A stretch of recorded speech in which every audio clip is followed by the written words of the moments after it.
Hammaga tavsiyam, kattalarga ham, bolalarga ham tegishli bo'ladi. Agar hazm yo'lingiz yaxshi ishlamasa, dohot preparatni eng qimmatini oling. Chet eldan, Germaniyalardan keltirib bering, so'ralmaydi. Bu birinchi o'rinda bolajonlarning immuniteti pastligi defitsitlardan. Kolbasa, sosiska hammani zavtragida bu, ertalabki narsasi. Men bunga mutlaqo qarshiman. Chunki ularda ham bir tabiiy go'sht yo'q. 80-90% bolalar nevroz, giperaktivniy или tonusda, раздраженный. Hatto o'zim praktikamda ko'p ko'raman. Uyqu buzilishi yoki maktab yoshidagi bolalar keladi, diqqati buzilgan, xotirasi past, absolyut ko'p bolalarni. Lekin hozirgi bolalarga e'tibor bering, ko'pi mamashasi keladi, go'sht yedira olmayman Nozim opa deydi. Bu muammo. Yevropa, Moskva standartlarida bu tasdiqlangan. Vitamin A bilan D3 vitaminni birga berishadi. Xotira pasayishi, diqqat buzilishi, hattoki bolalarda quvvatsizlik, hattoki kayfiyat ham shunga bog'liq. Dorilarning ko'pchilik plastmassada zahar chiqaradi deydi. Shunaqami? 100%.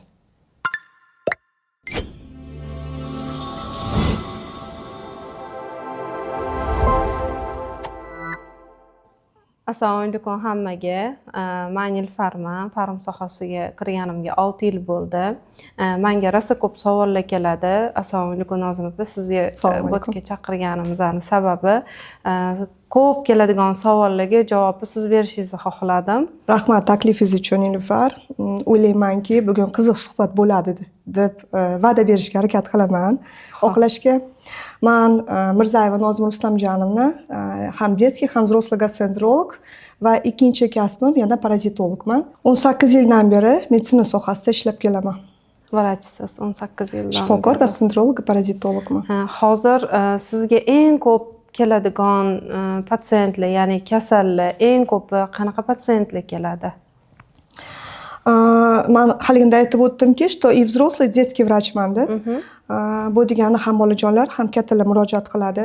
Oshqozon ichak kasali bo'yicha gastroenterolog, albatta gijjalar bo'yicha kelishadi parazitolog sifatida. No, ko'proq men bugungi mavzuni bolajonlarga qaratgan bo'lardim, chunki bolajonlar baribir bizning kelajagimiz. Ular sog'lom bo'lsa, biz ham ko'nglimiz tinch, xotirjam ishlaymiz. Da, поэтому ko'proq agar bolajonlarni ichidan olsak, menga ko'proq onajonlar shikoyat qilib kelishadi, immuniteti past. Tez kasal bo'ladi. Vitaminlar defitsiti bor degan savollar bilan ko'proq murojaat qilishadi menga. Endi buni sababini ham ko'rish bu juda keng ma'nodagi mavzu deb o'ylayman. No, eng asosiylarini qo'rqmasdan ayta olardimki, bu birinchi o'rinda bolajonlarning immuniteti pastligi defitsitlardan, ya'ni vitamin minerallarning defitsiti. Bu albatta nimadan bo'ladi? Yeydigan oziq-ovqatimizni olsak, birinchi o'rinda hozirgi kunlarda mana magazinga kirsanglar, juda ko'p shirinliklar har xil turda, gazli napitkalar chiqib ketganda, hammasida konservant, toksitskiy moddalar bor, GMO deymiz, organizmni zaharlaydigan moddalarga bog'liq. Bolajonimiz albatta bog'chaga olib ketganda, maktabga olib kelayotganda shirinlikdagina biz ko'proq magazinda shu narsalarni olib beramiz. Birinchi o'rinda oziq-ovqatga qarash kerak. Nima yedirayotganimizga qarash kerak. Qanchalik oziq-ovqatimiz toza, natural, tabiiy bo'lsa, shuncha bizning organizmimiz yaxshi ovqatlardan oziqlanadi. Lekin aytishadi-ku, bizga hozir vrachlarga kirsak, например, aytishadi, что yeyotgan ovqatlaringdan kerakli nima komponentlarni olsang bo'ladi, to'ldirsang bo'ladi, sutочный dozani olsang bo'ladi. Bu to'g'rimi haqiqatdan? Endi qarang, men o'zimda nimamdan kelib chiqqan holatda aytaman. Masalan, kolbasa, sosiska hammani zavtragida bu, ertalabki narsasi. Men bunga mutlaqo qarshiman. Chunki ularda ham bir tabiiy go'sht yo'q. Bu aholiga yangi narsa emas. И plus тоже konservantlar qo'shilgan o'tda, natriy glutamat qo'shiladi, masalan, ozgina privkus ta'm berishi uchun-da, bular hammasi jigarga zahar beradi. И plus bulardan именно parazitlar ko'payadi. Parazitlar bizda vitamin yeydi, bolada yana shu defitsitlar kelib chiqib, immunitet pasayib ketadi. Yeydigan oziq-ovqatni men o'zim lichni qiladigan tajribamdan aytsam, imkon qadar, masalan, tovuq go'shti olmoqchimanmi, sut, qatiq, nimadir olmoqchimanmi, men o'zim biladigan xonadonlardan zakaz qilib olaman. Ya'ni домашний tovuqlar zakaz qilaman. Magazindagi tovuqlardan ham sal qo'rqib turaman. Chunki hozir ko'pisi bizda nima? Dorilangan tovuqlar yoki mevalarimizni olib qarang, hozir juda chiroyli mevalar chiqqan. Hammasi dorilangan-da. Qo'rqasiz. Hali qurti yo'q boshqa. Oldingi holatlarda unaqa bo'lmagan. Yana bitta narsaga ahamiyat bering, hozir zamon sal boshqacharoq. To'g'ri, rivojlanish zo'r ketyapti. Instagram, YouTube, вот везде telefoni, gadjetida, kompyuterida zo'r. Bu bizga ma'lumotlar berish uchun zo'r zamon. Lekin bolalarni harakatini kamaytirib qo'ydi. Kam harakatga uchrayapmiz bizda. Hamma telefon, har bitta xonadonga kiring, bolachalar harakati yo'q. Biz o'zimizni bolaligimizni eslasak, ancha-muncha koptok tepardik, daraxtlarga chiqardikda. Chunki bu mana shunaqa diagnoz bor, mitoxondrial sindrom degan diagnoz bor. Ya'ni bu mitoxondrial sindrom degani har bitta hujayrani harakatga keltirish. Uni qachon harakatga keltiramiz? Fizik nagruzkada. Bizda fizik nagruzka yo'q. Даже kattalardan fizik nagruzka yo'q. Chunki mashinada boramiz, kelamiz, ofisni variantda ishlaymiz, harakatimiz juda kam. Xitoylarda, Koreyalarda akatsi ishlagan ishxonalarning ichida sport zallar tashkil qilingan ekan. Masalan, 2-3 soat ishlaydi, qanaqadir 30 minut mashq qilishiga vaqt berilar ekan. Men o'ylaymanki, turmush tarzimizni to'g'rilashimiz kerak. To'g'ri ovqatlanish, harakatni ko'paytirish. Bizda sportga borganimda o'sha именно силовой тренировкаga boraman. Borganimda aytadi trenerimiz, что есть gormonlar bor, shunaqa faqatgina yurganingda ishlaydi u. To'g'ri. Yurganingda shuncha trenirovka qilasan boshqa, yurish ham kerak. Ya'ni aytganingizda aktivniy harakati bo'lishi kerak. Bolalarda ham shunaqa. Albatta. Shu gapingizga men qo'shimcha qilib ketaman. Masalan, hozirgi qizchalarda men ko'p kuzatamanki, yetilish sal boshqacha ketyapti. Agar e'tibor bergan bo'lsangiz, istrogenlar, ayollik gormonlar past bu qizlarda. Опять же, bu ham noto'g'ri harakat, kam harakat, noto'g'ri ovqatlanish turmush tarzimizga taqaladi-ku. Agar eslasangiz, men endi bolaligimni eslayman. Menga buvijonim rahmatli jizza yedirardilar. Har 2-3 kunda mana buvimiz uyiga kelardik, zavtrakda jizza turardi nonushtada. Nimaga? O'sha jizza ham yaxshi xolesterinda aslida istrogenlarni ko'paytiradi. Hozirgi yoshlarga jizza berib ko'ring. Qo'ydim basida qo'rqishadi, u yog' yig'adi deb. Atak istrogenlarni ko'paytirish uchun faqatgina mashq emas, to'g'ri ovqatlanish deganda imенно yog'lardan. Yoki bo'lmasam biz o'sha narsalarni berdik, mayli jizzani yedirdik, lekin o'sha bolajonlarning hazm yo'llariga e'tibor berib qo'yish kerak. O'sha berayotgan vitaminizmi, o'sha berayotgan oziqizmi yaxshi so'rilishi uchun jigar, o'tfek, ichak faoliyatlari yaxshi bo'lishi kerak. Bu shuning uchun aytdimda, bu keng qamrovli mavzu deb. Ko'p narsaga e'tibor berish kerak. Hozir eng ko'p bizga hozir kirgan inazitol xolin sostav bor. Unga fikringiz qanaqa? Unga qanaqa qaraysiz? Qarang, inazitol yolg'on emas. Aptechkamda doim bo'ladi. Periodiki vaqti bilan ichib turaman. Bu meni eng yaxshi ko'rgan dorilarimdan biri. Bilasizmi, nima hurmatli tarafi bor bu preparatni? Men yaxshi ko'rishim sababi inazitol yosh tanlamaydi. Ham erkaklarga, ham ayollarga tushishi bor. U bir tomondan. Ikkinchi tomondan yosh tanlamasligi. Masalan, hozir aytib o'tdim, yosh qizchalar, turmushga chiqmagan qizlar. Болезнь месячный sikl keladi. Hayzni og'rib kelishi, hayzni pala-partish kelishi, bir ko'p, bir kam, og'riqli kelishi. Bular hammasiga inazitol ichsak, bu gormonal preparat emas, qo'rqmasdan. Bu siklni o'zi to'g'rilab qo'yadi. Yoki bo'lmasam bizni, masalan, olaylik o'rta yoshli ayollarni. Mana yosh tanlamaydi deb shuning uchun aytdim. O'rta yoshli ayollar, 45-55 yoshli ayollarni olaylik. Biz bu yoshda nima qilamiz? Qarishdan qo'rqamiz. Inazitol qarishni oldini oladi. Qanday qilib? Klimaksni ancha uzoqroqqa cho'zib beradi. Yoki bo'lmasam, ajinlardan qo'rqamiz shu paytda. Ajinlarni kamayishini yoki tushishni oldini olish uchun. Yoki bo'lmasam shu yoshda ko'proq bizda uchraydi mioma kista. Bularni paydo bo'lmasligini oldini oladi. Yoki qari yoshdagilarni olaylik. 65 dальше ketyapti. Bu yoshdagi ayollarda ham nimadan qo'rqamiz? Bachadon rakidan. Hozirgi kunda bu global muammolardan biri. Rakoviy kletkalar juda aktiv ishlayapti ko'p organizmda. Bu ham defitsitlarga tarqaladi. Aslida shu rakoviy kletkani oldini olishga yoki mastopatiya, kista, ko'krak bezi kistasi. Bizning klinikada har 3-bemorda ayol kishida kista topilaveradi. Bu ko'pchilikka ma'lum mavzuda fibroadenomalar, mastopatiyalar, shularni oldini olish uchun ham inazitolni yaxshi ko'raman. Amerikada, Yevropada уже inazitol и xolin protokolga kirgizilgan. Hozir shuni aytib o'tmoqchi edim sizga. Qarang, bu bitta prosta tavsiyam ayollarga juda ham mana shu yoshlarda biz ayollar yana nimadan qo'rqamiz? Qomatni yo'qotishdan. Ya'ni chiroyli qomatni xohlaymiz. 45-43 yoshda. Lично o'zim ham 43 yoshman, shundan qo'rqaman. Nishba yog' yig'maylik, semirmaylik deb bu hamma narsamizga ta'sir qiladi. Shuning uchun menga kelgan ayollarga men ginekolog bo'lmasam ham o'zim praktikamda juda ko'p ko'rganman, chunki men vrach preventativniy vrachman, nutritsiologman, kasallikni tagidagi sabablarni ko'proq kurashga harakat qilaman. Shuning uchun bemor kelsa men aytamanki, inazitolga обязательно xolin preparati, vitamin B4 ni qo'shish shart. Chunki B4 avvalambor ayollarda nima? Nerv sistemani tinchlantiradi. Chunki bu xolinni asetil xolinga aylanishiga yordam beruvchi modda. Asetil xolin nima qiladi? Kayfiyatni ko'taradi, nerv o'tkazuvchanligini yaxshilaydi, ayollarda xotirani yaxshilaydi va plus xolin bizda yog' eritishga juda yaxshi vosita. Shuning uchun jigar gepatozi keladi menga. Masalan, o'zimning soham bo'yicha gastroenterologida jigar gepatozi ham juda ko'p tarqalgan. Sababi juda ko'p. Lekin unga обязательно xolinizitolni qo'shaman. Ayol kishi bo'lsa. Xolesterinni tushiradi, glyukozani pasaytiradi. Da, gepatoprotektor vazifasi juda ham yuqori. Shuning uchun tavsiya qilardim ayollarga uzluksiz 2-3 oy davomida inazitol va vitamin B4 xolinni birga qo'shib ichkizishdi. Ham nerv sistemaga, ham yog' eritishga, qomatni yaxshilashga, moddalar almashuvini yaxshilashga, energiya berishga, ham tez qarib qolmaslikni oldini olish uchun tavsiya qilgan bo'lardim. Faqat dozasiga to'g'ri qarash kerak. Bu kasallik darajasiga qarab, kuniga 1000, ayrim yosh qizchalar keladi 500 dozalik ham ichish mumkin, 2000 dozaga ham ko'tarish mumkin. Bu ayol kishining diagnozi va vesi holatiga qarab kelib chiqqan holatda bo'ladi. Lekin hozir shunaqa farm komitetlar rivojlangan, bundan rosa xursand bo'laman. Hozir kundan-kun badlar, preparatlar chiqib ketyapti. Mana shu inazitol bilan B4 vitamin xolinni qo'shilgan holatda dorilar borda, qiynalmaydi-da odam. Ikkita dorini o'rniga bitta dorini sotib olish oson. Ichish ham priyomida bittada ketadi. Shuning uchun faqat xursandman hozir yangi dorilar chiqqaniga, badlarga men masalan faqat to'g'ri qarayman. Yana homilador emiziklilar ham ichib yurar ekan. Albatta.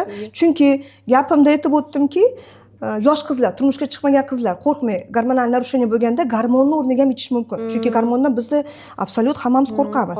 Nojo'ya ta'siri bor, boshqa joyga ta'sir qilishi bo'ladi deb. Shunda raz bularga bormiz, demak homiladorlar, emiziklilar qo'rqmay ichsa bo'ladi. Hech nima opsiya ichganda постоянно inazitolim bor. Chunki xolin ona sutida bor sostav ekan o'zi, xolin iminni. Oldin qarang, meditsinadachi B8 vitamin deyiladi-da bu. Vitamin B8 masalan bizning davrimizda, meditsina bitirgan paytimizda bu vitamin haqida gapirilmagan. Gapirilmagan. Biz uchun bu yangilik. O'sha Moskovskiy universitetini bitirganimdan keyin yana mana Instagramda rivojlandi. Minnatdorman bu narsadan, zamonda rivojlanishidan. Ko'p programmalar chiqqanda ma'lumotlar ola olasiz. B8 haqiqatda ona sutida bor. Shuning uchun bu ham bitta tavsiyam, shifokor sifatida bolaning immuniteti yaxshi bo'lishi uchun emizish kerak. Biz qo'pol qilib aytganda, hattoki sutda qanaqadir infeksiya topilsa yoki onada hattoki tuberkulyoz infeksiyasi topilgan taqdirda ham bizda bu qonunda ham bor. Minzdrav tomonidan tasdiqlangan emizish shart. Emizish shart. Chunki haqiqiy antitela, haqiqiy inazitol, B8 bular hammasi immunitetni ko'taruvchi narsa. Patsientlarimiz bor, telefon qilishadi-da, inazitol xolinni ichganimdan keyin deyshadi, sutim ko'paydi, bolam uxlashni boshladi, nervini yeydi. Ama aytaman, главное nervni sistemaga ta'sir qiluvchi preparat, chunki sam zarari yo'qmi deydi. Yo'q, противопоказания побочкamiz yo'q. Uni vrach назначение qildimi? Значит, mumkin sizga deb aytaman. Ha, deb xursand bo'lishadi. Ko'pchilik hozir aynan mana shu savol ham ko'p keladi. Juda ham 80-90% bolalar nevroz, giperaktivniy или tonusda, раздраженный, bu narsalar ham shu narsalarga bog'liqmi? Komponentlar yetishmovchiligi. Haqiqatdan bolalarda nevroznost, injiqlik, haqiqatda o'zim praktikamda ko'p ko'raman. Uyqu buzilishi yoki maktab yoshidagi bolalar keladi, diqqati buzilgan, xotirasi past, absolyut ko'p bolalarni. Qo'rqmay ayta olaman, что bu defitsitlardan. Bolani yaxshilab defitsitlardan to'ldirish kerak organizmni. Men aytamanki, oziq-ovqat mahsuloti bilanmi, preparat bilanmi farqi yo'q. Qarangda, yana bitta narsa aytib o'tib ketaman. Masalan, nevropatologlarni agar shu shikoyat bilan nevropatologga murojaat qilishsa, Nevropatologlar ro'yxatda nima yozishadi? L-karnitin, koenzim 10, energiya manbai, vitamin B guruhi обязательно bo'ladi bularning ichida-da. Endi hozirgi kunlarda ginka biloba ham qo'shilishni boshladi. Bundan rosa xursandman, chunki buni тоже chetda Yevropalarda o'qiganimizda bilardik mahsulotni. O'zbekistonda уже bu yangilik emas. Даже ota-onalar, не то что там shifokorlar, ota-onalar ham уже buni ko'p tushunib qolishdi. Men shu preparatlarni sostavini ko'p ko'raman. Agar har bittasini ko'rib chiqsak, masalan, L-karnitin. Xo'p, buni oziq-ovqatda ham olishi mumkin. Masalan, go'shtlarda bo'ladi, balo go'shtida, go'sht mahsulotlarida yoki tuxumda. Lekin hozirgi bolalarga e'tibor bering, ko'pi mamashasi keladida, go'sht yedira olmayman Nozim opa deydi. Bu muammo. Ana bundaqa holatda men aytamanki, defitsit preparatdan to'ldiringlar. To'ldiringlar. Faqat preparatni tanlashda men обязательно ishlab chiqarish kompaniyasiga qarayman, sostaviga qarayman, dozasiga qarayman. To'g'ri tanlov bilish kerak. Yoki bo'lmasam koenzim 10, bu ham hozir yangilik emas. Kattalar ham ichadi, ayollar, sportsmenlar ko'p ichadi, masalan, energiya manbai. Bu bilasizmi, miyada, to'qimada organ tanlamaydi. Koenzim 10 любой organda, masalan, jigarmi, miyami, yurakmi, hammasiga energiya beradi. Hujayra, klеточный уровеньda ishlab beradi-da. Koenzim 10 da masalan tabiiy mahsulotda ham olishimiz mumkin. Bu nima? Zaytun yog'i, kokos yog'i. Shularning ichida koenzim zo'r. Lekin opять muammo. Bolalarga har kuni shu yog'ni ichira olasizmi? Наоборот, fast food yedirib, pasaytirib tashlashadi nimalar. Da, yo'q, bu qiyin-da. Bu yog'ni har kuni koenzim kirsin deb bersangiz qiyin-da. Yog' ichira olmaysiz, qiyin. Men o'zimni praktikamdan ko'rib aytaveraman hamma narsani. Men o'zim aytishim mumkin, salat yesam, zaytun yog'i qo'shinglar deb bemorlarimga ko'p gapiraman. Chunki zaytun yog'i, koenzim 10 nima energiyani ko'taruvchi manba, lekin zaytun yog'i o'tfeni ham yaxshi ishlatib beradi. O'sha yeydigan ovqatini yana ham hazm qildirib beradi, mo'dalarning so'rishiga yaxshi ta'sir qiladi. Yoki bo'lmasam vitamin B komplekslar olaylik. B1 dan B12 gacha bo'lgan vitaminni hammasini yaxshi ko'raman.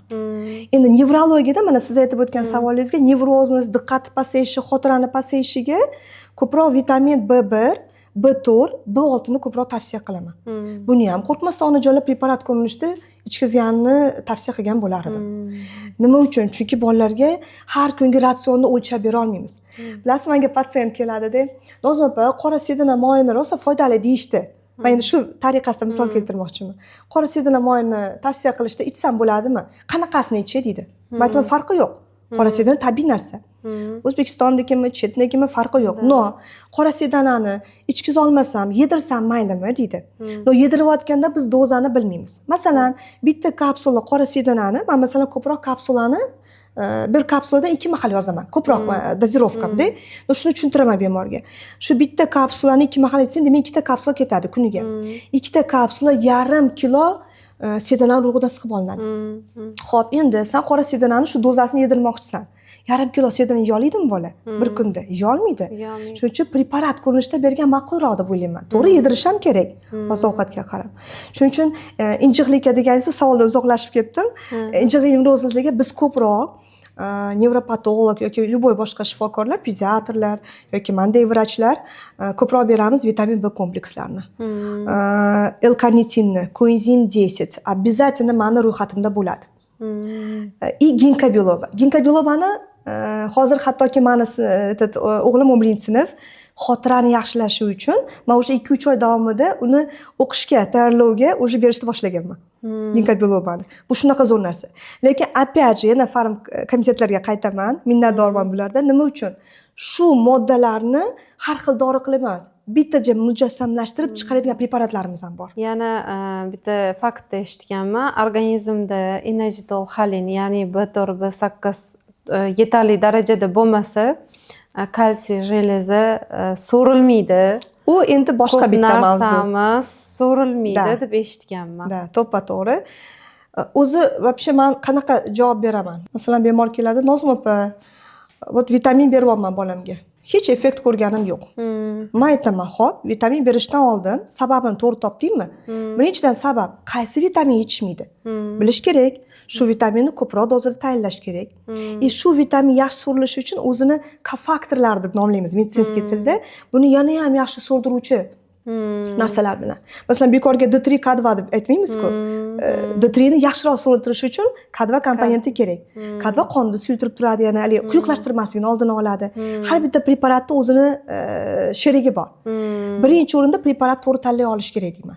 Ikkinchi o'rinda, xo'p, shu preparatlarni bermoqchimisan, bolada albatta hazm yo'lini ko'rib chiqish kerak. Agar bu hammaga tavsiyam, kattalarga ham, bolalarga ham tegishli bo'ladi.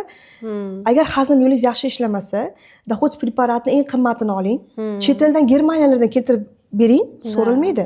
Chunki oshqozonda kislotasi past bo'lsa, ko'proq yaxshi ko'rganim o'tfakka ko'proq qarayman. Jigar, o'tfak fermentlariga qarash kerak. O't qopida dimlanish, bukilish yoki yallig'lanish proseslar bo'lsa, jigar fermentlari sust ishlasa, bu preparatlar so'rilmaydi.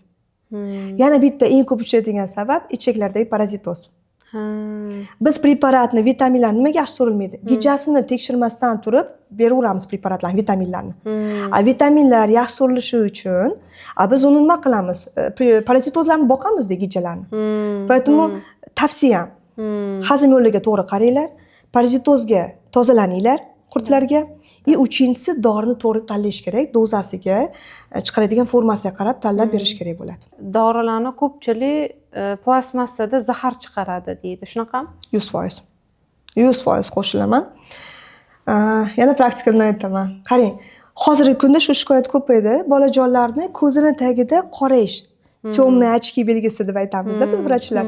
Ko'z tagida temnovatost bo'lish. Endi to'g'ri, buni ham bir nechta sabablar bor. Hozir men sanab o'tmayman-ku, ko'proq og'ir metallarni zaharlanish, toksik moddalarni zaharlanishdan bo'lib chiqadi. Bizga bu zaharni nima beradi? Atrofingizga qarang. Har bitta mashinadan tutun chiqishi, bularni chistitsasida ham, gaz chistitsasida ham zaharlanish bo'ladi. Bu jigarga yaxshi ta'sir qilmaydi. Yoki bo'lmasam plastmassaviy narsalar. Men doim aytaman, suv olib yuribsizlarmi? Обязательно стеклянный termos bo'lsin yoki железный, temirli. Yoki даже ko'p bemorim ta'kidlab aytaman, mana yoz paytidan olaylik. Yozda aptekaga kirasiz, suv olishga magazinga kirasiz. Aytaman, qarab qaranglar. Agar baklashkada suv turgan bo'lsa, quyosh nuri tushayotgan bo'lsa, u joyga, demak u plastmassa quyosh nuridan eriydi-da, o'zidan zahar modda chiqaradi. U bola ichadi, opять же, zaharlanish. Bolada ishtaha pastligi, zaharlanish belgilari, defitsitlar, ko'ngil aynishi hatto kelib chiqadi, quvvatsizlik kelib chiqadi, soch to'kilishi bo'ladi, terlarni quruqlashishi bo'ladi, shu belgilar chiqadi. Shuning uchun birinchi savolga ham qaytsak, turmush tarzimiz deganda o'zi shu narsalar ham kiradi, faqat oziq-ovqat emas. Yoki yana bitta narsa, o'zimizni oldingi davrlarni eslasangiz, chugunniy kazani skovoroda da, помните? O'sha bizda hozirchi skarodkalarimiz yangi chiqib yotibdi. Tarkibida qo'rg'oshin bor, plum bor, mis bor, masalanda. Endi siz oldingi chugunni qozonlarimiz topish juda bir qiyin. To'g'ri. Siz unda ertalab bolaga tuxum qovurasiz, ovqat qilasiz, butun zahar ovqatga chiqadi. To'g'ri. Bu plastmassadan tashqari. Shuning uchun juda ko'p narsaga e'tibor berish kerak. Agar bolamiz sog' bo'lsin desangiz, o'zingiz sog'lom bo'lsangiz, sog'lom turmush tarzi deganda faqat oziq-ovqat emas, mana shu holatlarga ham qarash kerak.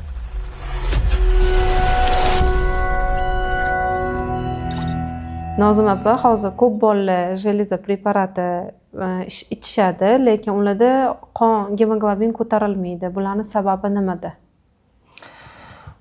Nafaqat bolalarda, kattalarda ham xuddi shu muammo bor. Temir preparatlarni ichishadi, hech gemoglobin ko'tarilmaydi. Birinchi o'rinda sababini aniqlash kerak. Ya'ni qon nimaga kamayib ketyapti? Sabab aniqlash kerak. Va temir preparatlarni berishdan oldin organizm shu preparatni qabul qilishga tayyormi, yo'qmi? Shunga e'tibor berish kerak. Masalan, kattalarda oladigan bo'lsak, ayniqsa ayollarda kamqonlik juda ko'p uchraydi, nafaqat bolalarda. Chunki bizda tug'ish jarayoni ketadi, bolaga gemoglobin ajratishimiz kerak yoki bo'lmasam emizish davri bo'ladi alohida. Bu paytda yana hayz siklini qanaqa kelishiga ham qarash kerak.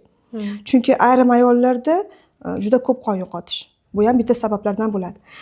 Bolachalarda esa qanaqa bo'ladi? Sabab birinchi o'rinda hazm yo'lini tekshirib olish kerak bo'ladi. Agar oshqozonda kislota past bo'lsa yoki o't qopida muammo bo'lsa, o't qopi yallig'lanish kasalliklari, dimlanish kasalliklari, jigar fermentlarining pastligi bo'lsa, unda preparatlar yaxshi so'rilmaydi.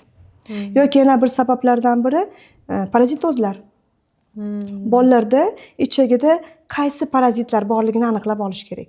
Parazitni tozaladingiz, o'tfay jigarlarni to'g'irladingiz va hattoki ichak mikroflorasini ham yaxshilash kerak. Chunki ichagimizda shunaqa mikrofloralar yashaydi, mikrobiotalar deymiz, bu yaxshi bakteriyalarimiz.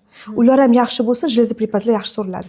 Shularni tiklagan holatdagina keyin temir preparatini berishga o'tish kerak. Asosiy sabablardan yana bilasizmi? Temir preparatini to'g'ri tanlay olish kerak.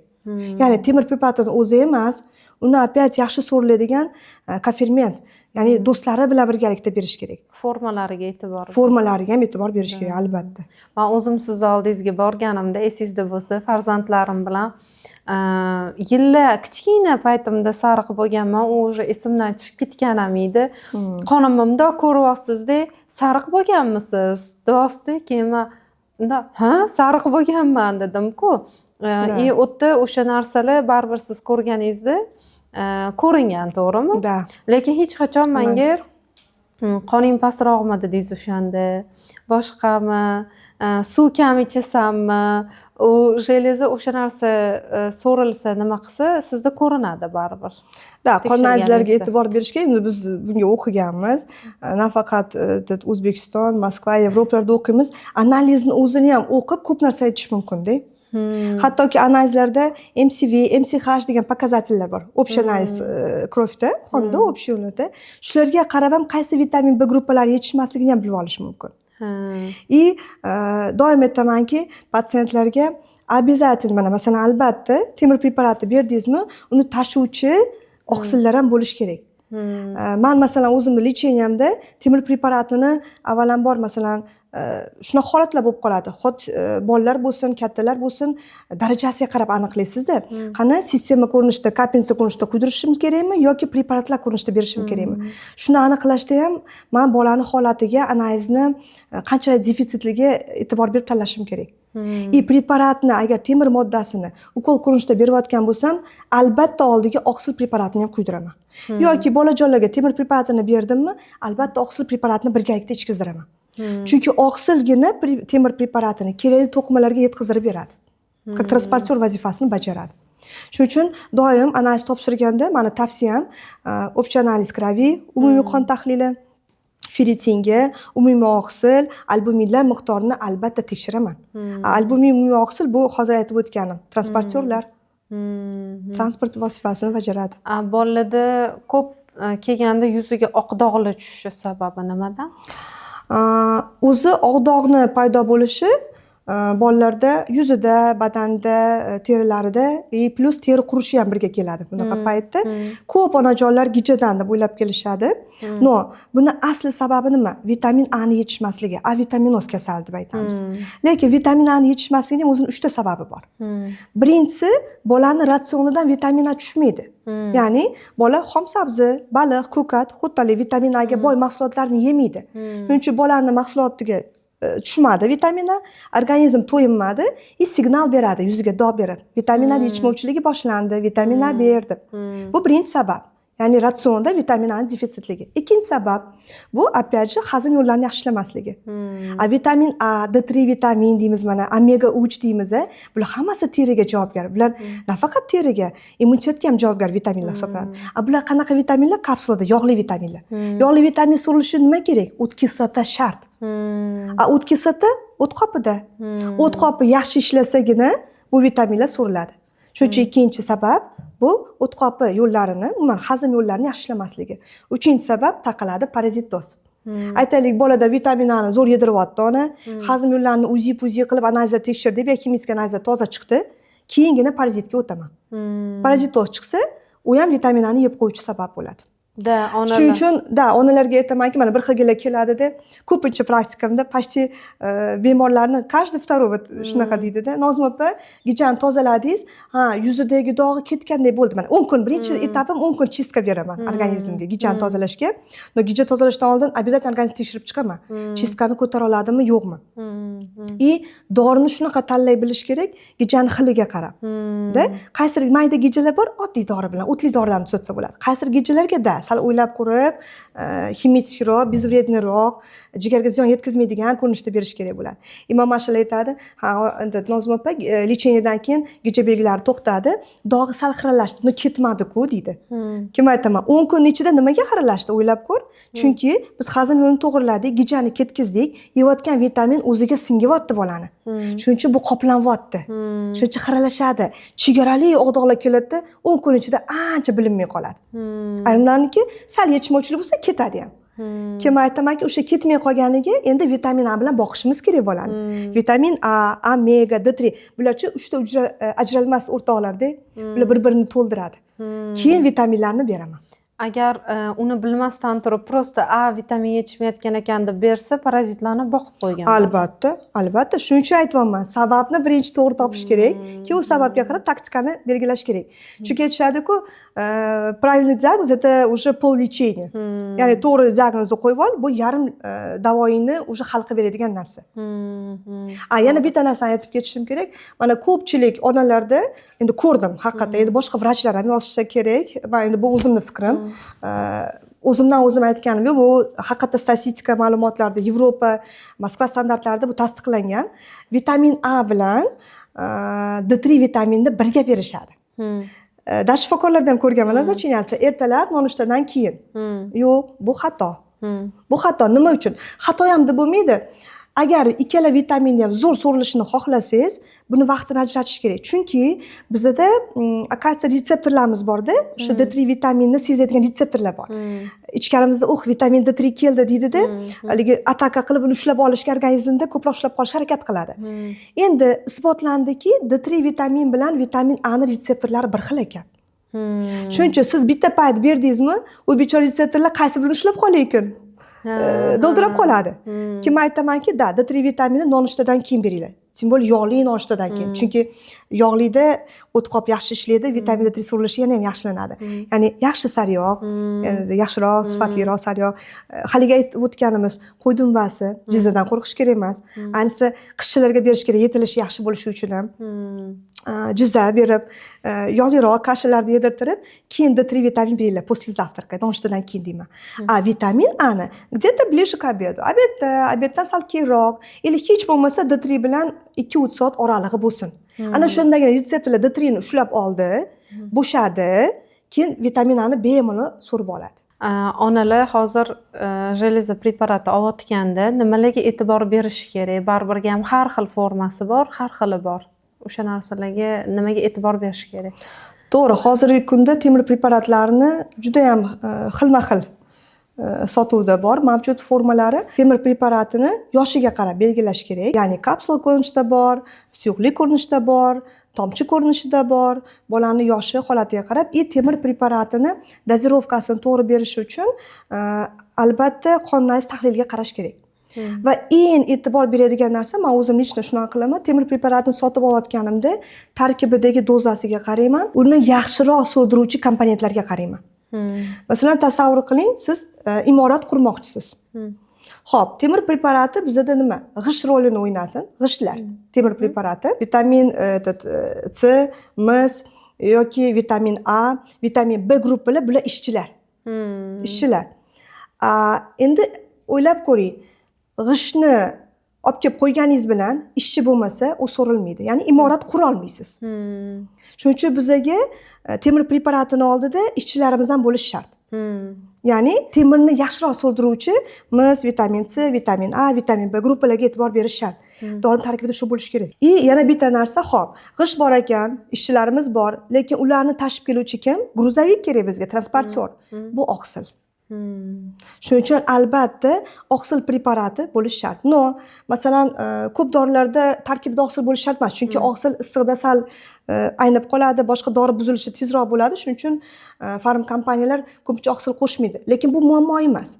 Ya'ni shundoq qaranglarki, temirda sanab o'tgan yuqoridagi komponentlar bo'lsa, olish kerak, oqsilni oziq-ovqat orqali kirgizamiz. Oqsil nima? Go'sht mahsulotlari, tuxum. Bularda oqsil boy. Qizil loviya, fasol. Rosa ham oqsilga boy narsa. Ratsionga shuni ko'proq kirgizsangiz, temir yana ham yaxshi so'riladi. Aytadi, brigadamda ishlangan ishda natija bo'ladi. Shuning uchun temir preparat tanlashda shuni tavsiya qilardim.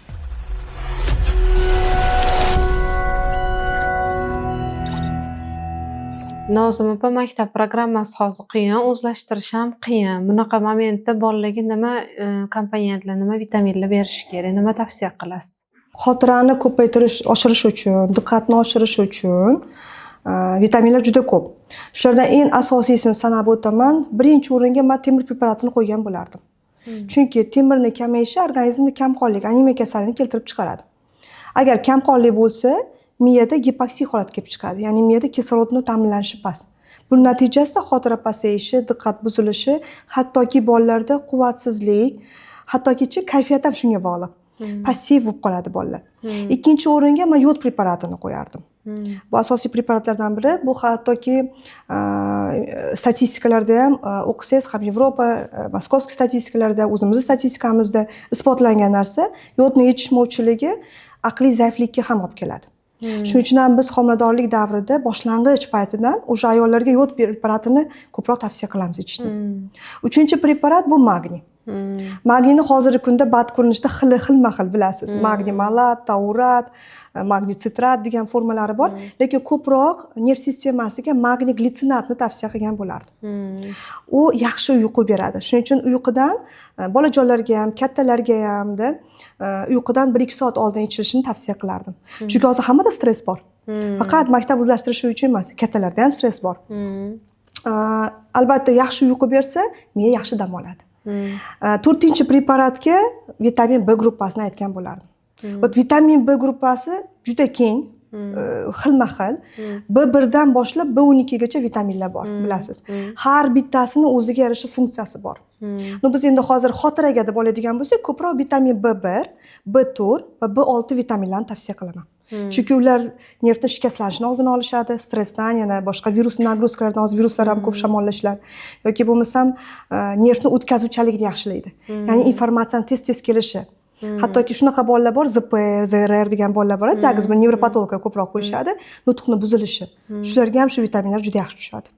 Va oxirgi preparatni men litsetsinni tanlagan bo'lardim. Litsetsinning ham aktiv formalari bor. Bu ko'proq kungaboqar semichkasidan olinadigan xili. Litsetsinning zo'r tarafi nafaqat miya faoliyatini yaxshilaydi, bu antioksidant, plus jigar to'qimalariga ham yaxshi, jigar hujayralarini tiklab beradi. Mana shu 5 ta komponent barcha bolajonlarga qo'rqmay bersak bo'ladi. Albatta, yana gapimni oxirida aytamanki, bu vitaminlar so'rilishdan oldin yaxshi so'rilyaptimi yo'qmi, organizmni tayyorlash shart. O'sha hazm yo'llari, gija bor yo'qligi, vitamin preparatlarini to'g'ri formada tanlay olib bilish kerak. Yaqinda bitta patsientimiz menga telefon qildilar o'zlari. Vrach назначение qilganlar, bizani preparatimizni raddomdan chiqayotganlardi, сразу назначение qilganlar. Послеродовой stress depressiya bo'ladi, bilasiz ko'pchilikda, ожирение bo'ladi, сразу уже tug'ruqdan keyin stressga tushib, bizda ожирение olib keladi, stressdan biri. O'sha narsani ichib xursand bo'lib rahmat aytdilar, что menda unaqa narsa bo'lmayapti, yaxshi ketyapti hammasi deb. Siz nima deysiz bu narsaga? Fikringiz? Bu preparat ichib yaxshi bo'lganlar demaydi. Qaysi preparat bilsam bo'ladi? Inaxol. Inaxol. Хорошо, Inaxol meni yaxshi ko'rgan preparatimdan biri. Qarang, men bu dori haqida aytmoqchi emasman. Men опять же любитель tarkib bo'yicha. Men aytdim-ku sizga, dorini men kim ishlab chiqardi, nomiga qaramayman, tarkibiga qarayman. Xo'p, agar Inaxolning tarkibini qaraydigan bo'lsak, опять же, o'ta men yaxshi ko'rgan vitaminlarim. B gruppa vitamini. O'ta eng asosan ko'pchilikka ko'p tanish emas, B8 vitamin. Hozirgi kunda ancha tanish. Bu inazitol va B4 vitamin mavjud. Xo'p, inazitol gormonalniy siklni yaxshilasa, ya'ni uni o'zini yaxshi чувствовать qilishiga olib kelsa, sutni ko'payishi, tinchlanishiga olib kelsa, B4 bu xolin preparat moddasi, bu nerv o'tkazuvchiligini yaxshilaydi. Ya'ni xolin moddasi asetil xolinga aylanadi. Organizmga tushganda. Asetil xolin nima bu? Bu neyromediator. Ya'ni odamni yana ham tinchlantiradi. Yana bitta zo'r действияsi bor B4ni. Men gastroenterolog sifatida jigar gepatozlarga ko'p beraman. Nima uchun? Опять же, siz qomatim uncha semirmadi deb aytdingiz. Bu bekorga emas. Chunki xolin immun moddalanishini tezlashtiradi. Yegan ovqat tez parchalanib ketadi. Yog' yig'ilmaydi. Bu organizmda xolesterinni kamayishiga, glyukozani pasayishiga, ya'ni saharli diabetlarni ham oldini olish uchun ishlatiladi. Shuning uchun B8 ko'proq masalan ginekologiyada ishlatilsa, hatto uni ko'p sohalarda ham ishlatish mumkin. B-tur почти hamma sohada bor deb o'ylayman. Chunki B-turni gastroenterologlar, terapevtlar, kardiologlar, sportsmenlar hattoki ichishi mumkin. Chunki asetilxolin это мышцы, harakatni ko'paytirib beradi, energiya beradi тоже bir tarafdan. Nervni успокаивать qiladi. Bu ko'p sohalarda ishlatiladigan narsa. Shuning uchun sizni preparatingizga keladigan bo'lsak, ya'ni Inaxolga опять же, agar B8 bilan B4 ni birgalikda bersa, bu bomba effekt beradi. Mani onam Coviddan keyin sahr bo'lib qolganlar. Sahr bo'ldilar, sahrlari baland yurishni boshladi. Diabetiklar dorilarini ichdilar-da, ozgina 1,5 yildan keyin уже pochkada побочка bo'lishni boshladi. Ana pochkalari orishni boshladi. O'zi sahr shunaqa kasallik. Kompleks buzadi organizmni. O'sha paytda bizda Inaxol kirib qoldi. Inaxol berishni boshladim. O'zlari o'lchab yurardilar. Har doim hozirgacha o'lchab yuradilar. Aytadilar, 6,6 gacha tushmagan edi. Даже diabetiklarni preparatida shu darajaga tushmagan edi deb, hozir побочкасыз Inaxol полный ichib yuradilar o'zi. Faqat diabetik degan. Bilasizmi, xotin shu Inaxol bilan siz oyingizni yoshi o'tib, klinikasida oson o'tkazish uchun ham yordam beradi. Plus kista, mastopatiyalar, ko'krak, bachadon raklaridan ham qutqarib olasiz aslida. Chunki bu Inaxol keng qamrovli preparatda. Sevimli preparatlarimdan biri. O'zimda aptechkamda ham bor. Har bitta ayolni aptechkasida bo'lishi shart bo'lgan preparat deb o'ylayman.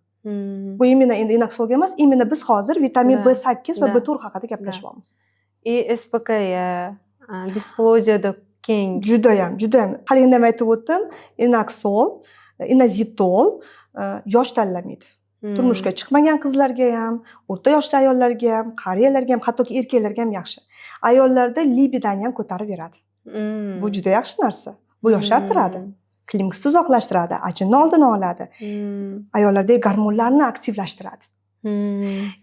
Onangizlarda sahr deb o'tib ketdingiz. Yana ikkitagina komponentni qo'shimcha qilardim. Bu yana ham yaxshi narsa, selen. И хром. Chunki опять же доказывается, медицинада доказано, что ko'p sahrli diabetlarning o'zini tiplari bor-ku, no xrom yetishmasligi ham bu holatni kuchaytiradi. Shuning uchun xrom pikolinat ko'rinishida batmi, preparatmi, aptechni farqi yo'q. Bersak yoki selenni 200 mg dan kechga yotishdan 1 soat, 2 soat oldin bersangiz, yana ham effekt zo'r olasiz. Men o'zim ichganimda kechasi uxlaymiz, ertalab turganda ko'pchilik og'ir, ana unaqa bilan turadi-ku. Iminni Inazitol xalin ichishni boshlaganimda men bittada ochiladi, imi ham cho'tki turadi-da. Men o'sha narsani zo'r sezganman. Ves bo'yicha men gormonlar ko'p назначение qilishgan bo'lgan. O'sha payt udarniy dozada gormonlar ichganimdan keyin normalniy ves olgan bo'lganman. Hozir stabilni Inazitol xalin обязательно ichib yuraman. O'zimda ham bu men o'zim aptechkamda ham bor bu narsa. O'sha energiya beradi, bekorga emas, siz o'zingizni yaxshi his qilishingiz. Chunki опять же bu xolinga taqaladi, vitamin B4 ga. Xolinat, asetilxolin bu neuromediator, kuch, energiya beradigan manba. Nozima opa, kelganingiz uchun rahmat. Savollar ko'p. Xudo xolasa keyingi ko'rishganlarimizda yana kommentariyaga yozinglar. Savollar bo'lsa, Nozima opam javob beradilar. Albatta. Rahmat katta sizga. Sizga ham rahmat taklif uchun. Inshaalloh hamma sog' bo'lsin. Rahmat, sog' bo'linglar.